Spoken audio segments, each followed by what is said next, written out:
to build a legacy on your own terms. Hi, I'm Tanya Hendricks, and this is Legacy Her Way, the podcast where we explore how women are creating powerful personal legacies through family, faith, business, community, and beyond. From foster moms to founders, creatives to caregivers, we go beyond the buzzwords and talk about real life, real impact, and the values that guide it all.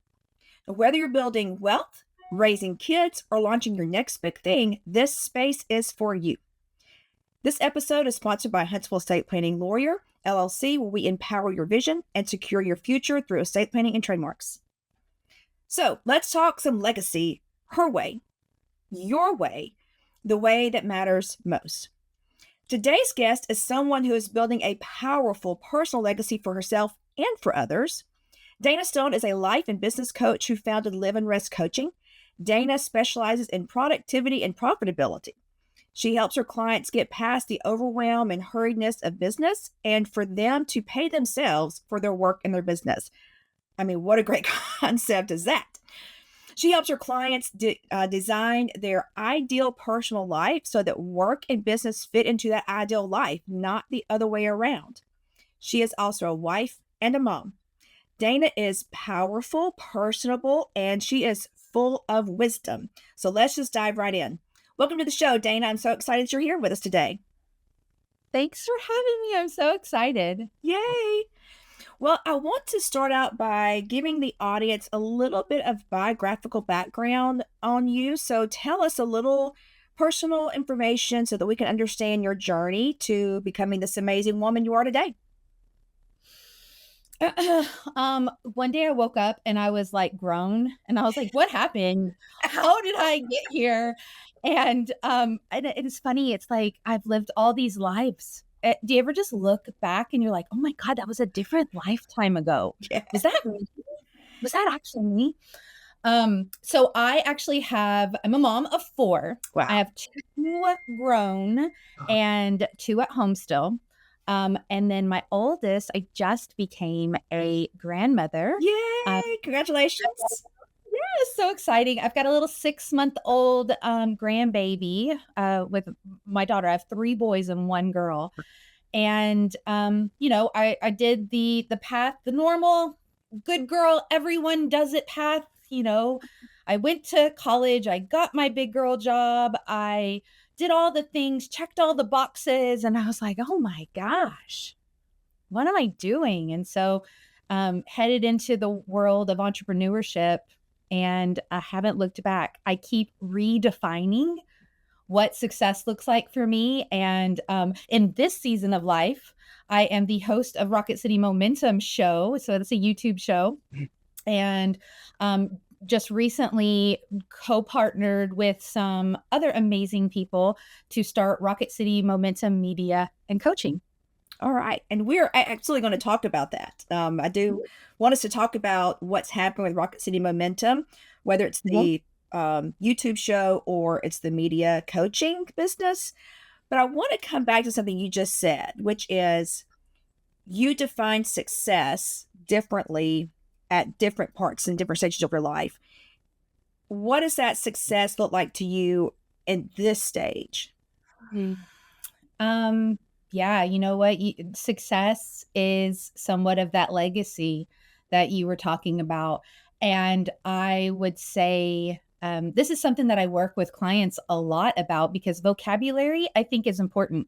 Sometimes we all think we're talking the same language or we're saying the same things, but what success means to me might be very different than what it looks like for you. Right. And so at this stage in my life, and this has evolved, but it's really about the lives that I'm touching, whether it's my children, whether it's my husband, whether it's my clients. And it's not so much about quantity as it is about quality. Like, am I going to be remembered deeply by the people that mean the most to me? I think that that's what success is.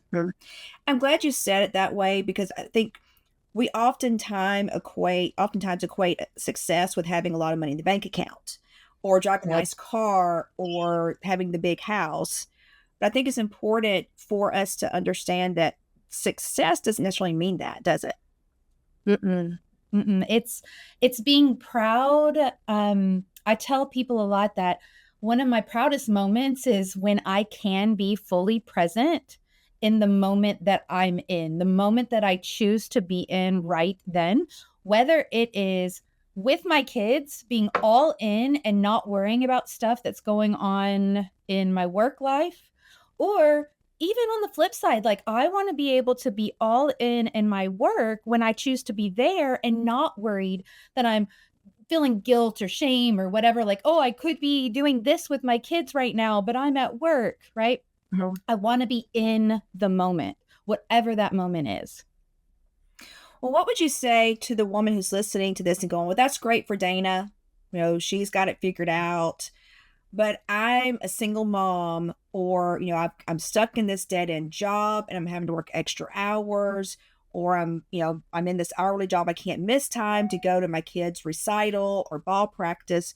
What would you say to them about your vision, what you're saying is your vision of success, and how they can incorporate that vision in their lives as it sits right now? Like I said before, right? It's always a work in progress. I don't think we've ever arrived because once we're done with life, um, that then comes the part that you help people with, right? Like, do we really want it to hurry up and finish and be over with? Because we all know how this ends, Uh-huh. right? It ends the same. And so, it took me a long time and a lot of trial and error to get to the point where it's so important to understand that we define our own success and it's okay if it changes. And sometimes circumstance, you're right. We may be in a place where we feel like we don't have control, but we always have control over our choices. And so if you feel like you're in the dead end job, well, what are you doing to change that? Right? You have that opportunity to choose a new path. Now, it doesn't mean it's easy. It doesn't mean it's simple. And it doesn't mean that it's always going to happen quickly. Right. But if you're not happy where you are, if you're going to continue to do the same thing over and over, you're just going to stay in the same spot and you're not going to be happy. So you have to think about, okay, well, what's the next step? What's the next small step that gets me closer to the life that I do want? And then you take that, and new doors are going to open, some doors are going to close, and then you're going to be faced with a new decision. And you're going to take another small step. And that's going to lead to a whole new thing. And then suddenly you've completely changed the entire plate. Like, I never thought that I was going to be a business owner doing media and having my own show. Like, that was never my definition of success because I never thought that that was my reality. Uh-huh. Well, I want to So, take you back to when you were in as you said, the good girl. You did what you were supposed to do, got your job, and you're like, this isn't what I want. First of all, what was that first small step that you took? So that, I mean, you just talked about there, you can take a small step. What was that first small step that you took? And was it scary? And what did you do to overcome the fear of taking that step? um, so yeah, wow. So what's the first small step?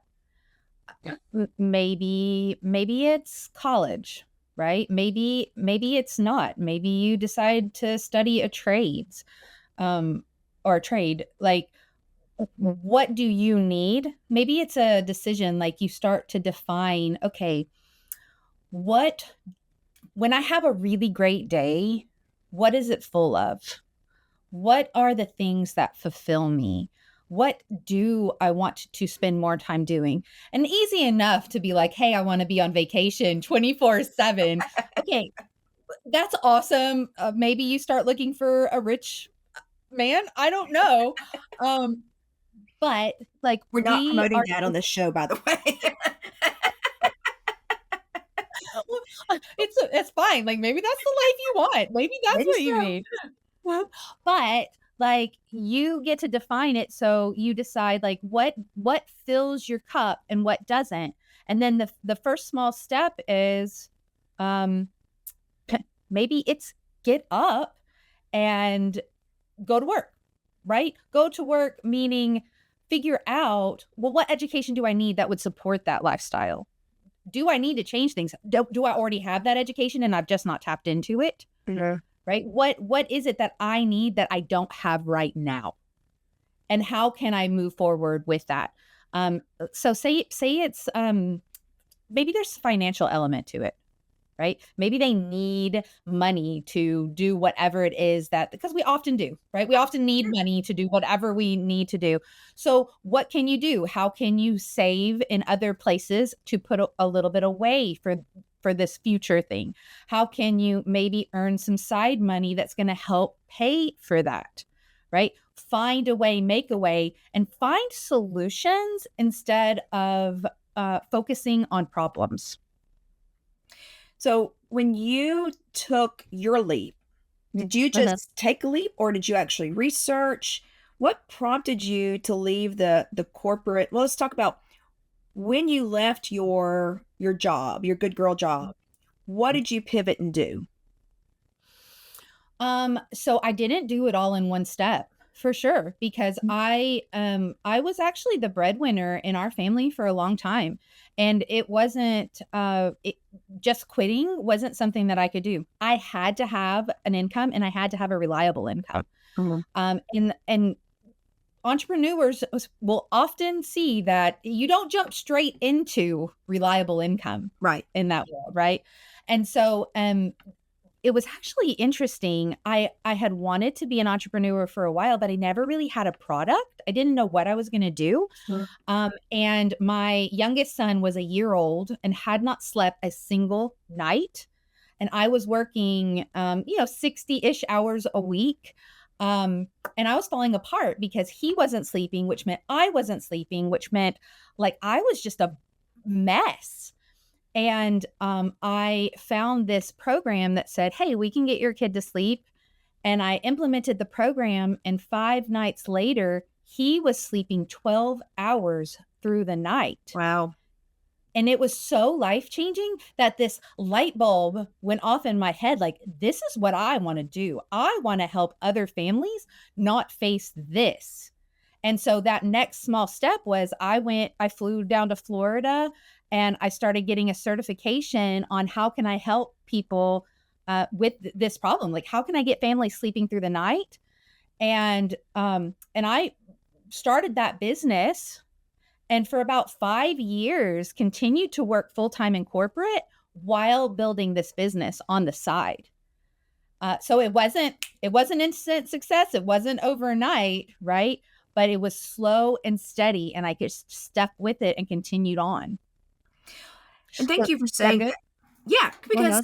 I don't want anyone to get the idea that or the impression that it's an overnight success or that you can just Yeah. make a blind leap. Because I think what you're saying is, I mean, you need to do some research and maybe, you had that drive to be an entrepreneur, but you didn't know Uh-huh. what or you didn't know where. And then something happened. And I think this is often with entrepreneurial journeys, you see a need, you realize a need, and you're like, I'm going to fix that need. That's something I Yes. can do. And sometimes you fall into it unintentionally, but then you can build it intentionally as you have done. So, and it takes time. It does, you still have to work your primary job while building this on the Yeah. side. And I think people need to understand the entrepreneurial journey is difficult. It's hard. And it takes a lot of elbow grease to get things rolling. Yeah. It's like anything in life. There are people that if you're looking at their success journey, like they've already gotten to this certain level and you're seeing all of their highlight reels, right? For sure. You see such a small part of what it took to get there. I would almost wager to say like most overnight successes have 10, 15 years of grind where they're climbing and they're trying before they really hit it big. I mean, there might be some overnight instant successes. I really can't think of any good examples of that. Right. Yeah, I can't either. Like you said, it's a grind. It's a Yeah. climb, and it's just consistently showing up to pursue whatever that passion is that you're trying to pursue, whatever you're trying to build. And one of the biggest things that I want people to know though, that grind, yes, but it doesn't have to be imbalanced and excruciating, because you want to keep in mind all the time, right? We are really good. I'm really good at setting beautiful goals and looking out into the future and being like, "Oh, I can't wait until I reach that day." And I'm always looking forward, but what we really need to spend more time doing is stopping where we are. It's great to see that horizon and that goal in the future, but looking back to see how far we've come and celebrate that, Right. because we don't spend enough time there, especially when we're always moving the goal further. And I see a lot of people will get close to a goal and they're like, okay, well, if I could have done, I'm this close, I'm just going to move it. And it's like, well, that's fantastic. But you know what? You deserve to hit that goal and celebrate that goal and then set the new one. Right. Very good. Very good. Again, it goes back to, like you said, living in the moment, living in the day, understanding that concept of being, present for today, which, I want to ask, because you've got children, you said you got adults and you got young ones. Did they represent, so your two oldest ones, were they still living at home and young when you were working in the corporate world, or did you pivot after they were adults? What was that time frame like? Yeah, that's exactly. I was definitely corporate mom when they were at home. And you know what? I don't want to slam that at all, because they had wonderful childhoods and I was present. I was there. I just wasn't and you know what? Even from time to I was fulfilled in that career until I wasn't, Uh-huh. right? Yep. And I think that that's important to know. Like um and I don't think that my younger children have had a better childhood than my older kids. That they have had a different one. I was able to be a little bit more present in school activities and things like that with the younger kids, Uh-huh. right? Because I do have a little bit more control around my schedule, and that was very important to me. I learned a lot with I almost kind of joke that I got a do-over. I got to I did a good job with the older ones, but then I'm getting this whole second chance to Uh-huh. do all the things that I kind of wanted to do that I almost regretted, again, and do it all over again.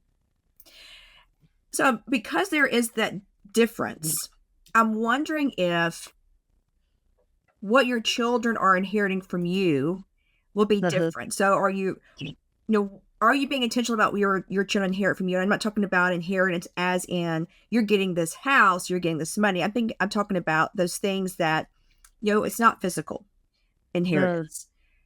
What are your children inheriting from you? And I'm curious if it may be different for your adult children versus your younger children. You know what? I think if I would have to say one thing I'm doing a little bit different with the younger ones is that I am more intentional about talking through struggles, putting words around emotions and feelings, and also considering different perspectives of other people's lives.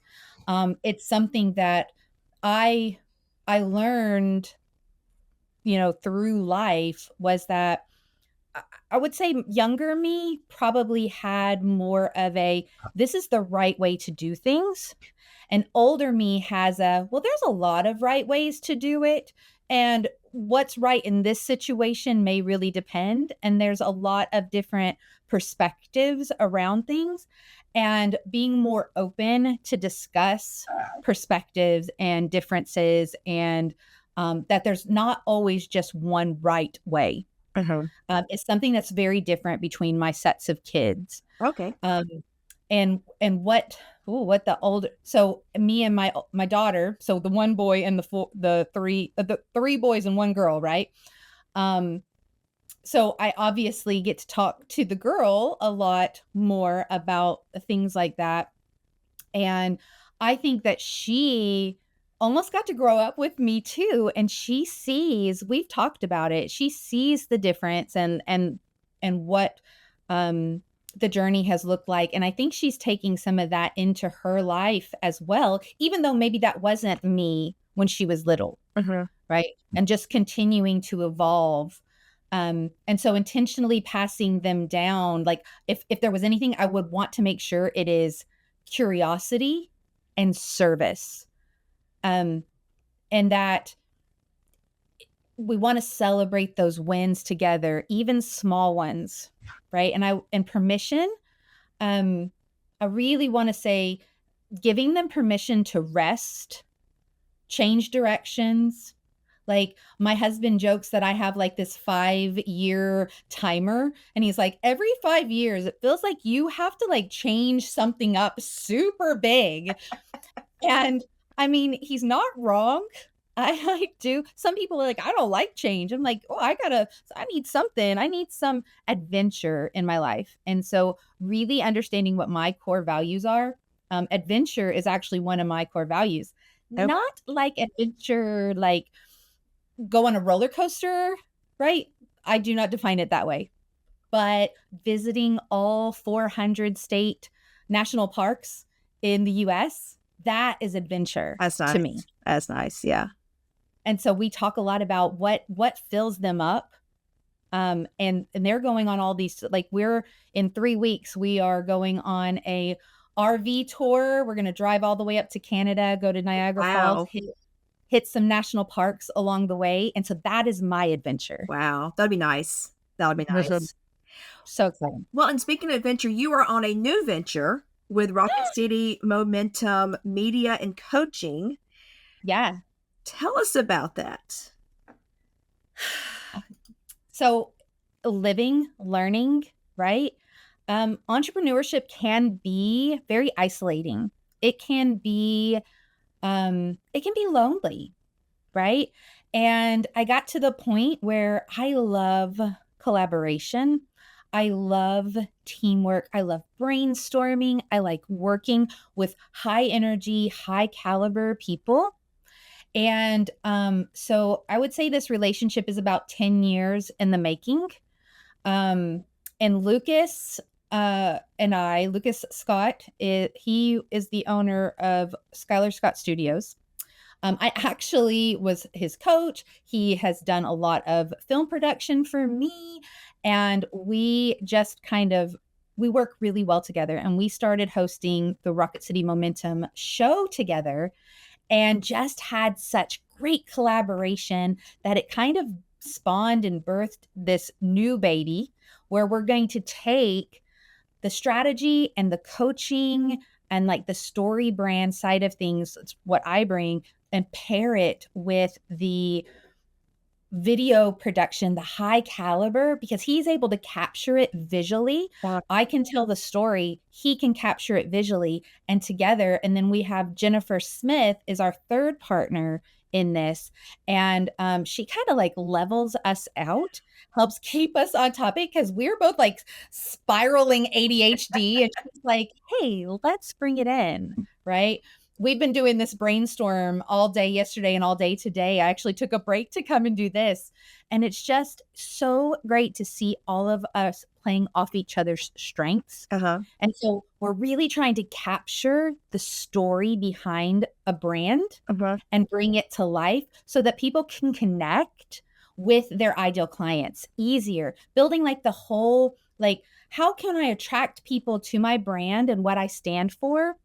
And help them see, I can solve the problem they have. Yeah. That's our mission. That is awesome. And you're still doing though the live and rest coaching.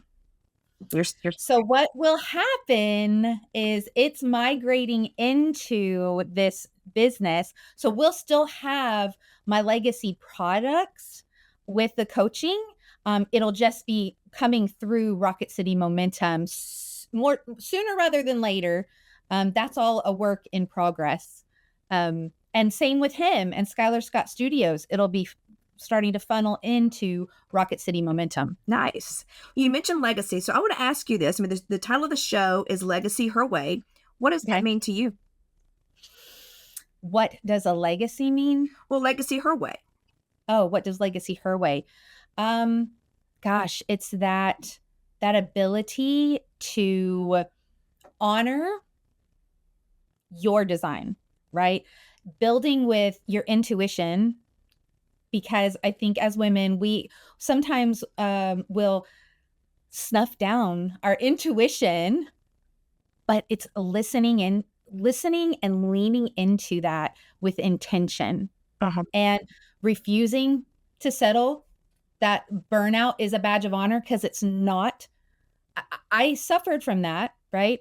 Well, if I'm so tired, I must be doing it right, right? And then creating something meaningful on your terms, Uh-huh. making like not like everybody else's terms, on your terms. Mhm. That's really what it means to me. Nice. You posted something on Facebook as the day we're recording is yesterday, from the day that we're recording. And you put it on there. It's a picture of you. You had just worked out, and you said, one day or day one. As it relates to building that intentional legacy that you talked about, what does that phrase mean?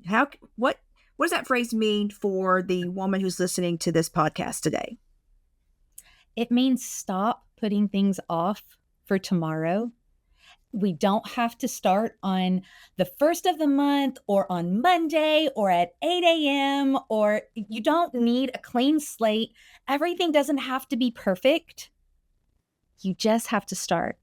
Start now. Start small and build to something bigger. When we try to blow it up and do all the things all at once, we're just setting ourselves up for failure. But I can do one little tiny thing. I can get up and I can start a workout. It doesn't even have to mean that I finished it. Like maybe my tiny thing is that I turned it on, right? Uh-huh. And eventually, if I stick with that, it's going to grow into something else. And so stop thinking about one day and make today day one. Nice. And you may have the same answer to this question, but I like to ask this question in these interviews is, what's one thing that you're doing now that you wish more women knew that they could do? Forgive yourself. It's okay. Like, we all make mistakes. Nothing's going to be perfect. It's okay to proceed without knowing all of the answers and without seeing the exact clear path all the way to wherever it is you want to go, right? When we leave our house on a vacation, we can't see clearly all the way to that destination, but we have a guide and we know that we're going to come up and we're going to turn. Some roads are going to be blocked. Some ways are going to be detoured, but you just have to start and forgive yourself for not knowing all the answers, because you're going to find them along the way. Well, thank you so very much, Dana. I know that there are probably some people who want to connect with you. And I want to give you a minute, though. I mean, is there something, because I know you do the coaching, you do Rocket City Momentum, you do Rocket City Momentum Media, and that your personal coaching is kind of morphing into Rocket City Momentum Media. Mm-hmm. Do you want to talk a little bit about Rocket City Momentum, the YouTube the show? Yes, let me talk about that, because it's so exciting. So it birthed last year. We had our very first season last year, and we had this goal of highlighting amazing things going on in the Rocket City, people doing cool things, right? Mm-hmm. And that was 12 shows. Each show had a different theme, and we loved it. And we were hooked. We were like, yep, we're on to something. This summer, we're starting season 2. Actually, Monday will be our first film day for this season. But what we're going to do a little different is we are going to follow 8 entrepreneurs through the summer. They have all met with us. We've kind of talked about struggles in their business.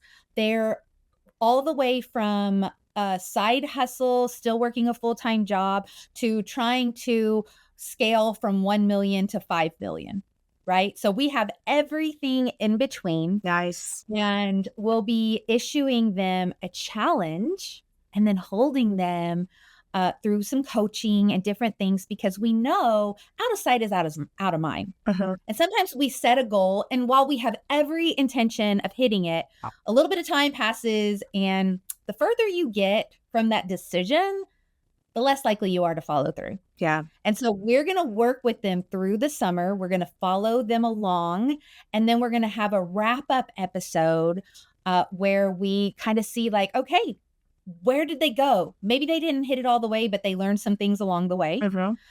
Maybe they bombed. Maybe they didn't get anywhere. Maybe life happened, right? And maybe the goal doesn't change, but the date does. Maybe they hit it. Maybe they went beyond. But we're going to see where these 8 entrepreneurs end up. And so we're going to do the whole thing, edit them all, and then they'll start airing late September. Nice. And so then we'll have weekly episodes. That'll be nice. I can't wait to see that. That'll be really fun. So exciting. So if people want to work with you, how do they connect with you? How do they find you? Yeah. So, I mean, who knows when it's going to change, but for right now, Dana@liveandrest.com is the best way. You can go to rocketcitymomentum.com to learn more about what we're doing, the coaching and everything. We'll have all of that housed there. But I love to connect. You can find me on socials, all of them: LinkedIn, Facebook, Instagram, you name it. All right. I love to hook up. Come on. Yeah. Let's chat. Connect with Dana if you want to be inspired and be motivated and kicked in the butt lovingly. Connect with her. I mean, she is an excellent coach, excellent resource for you if you just are trying to reach the next level. So I want to thank you all so much for listening to Legacy Her Way. If today's conversation inspired you, moved you, or made you think differently about what legacy means, you're not alone. I mean, Dana just gave us a little mini coaching session here. Be sure to follow the show so you never miss an episode. And if you're feeling generous, leave a review to help more women find inspiration for their own path to legacy. Until next time, keep building boldly, loving deeply, and living your legacy her way.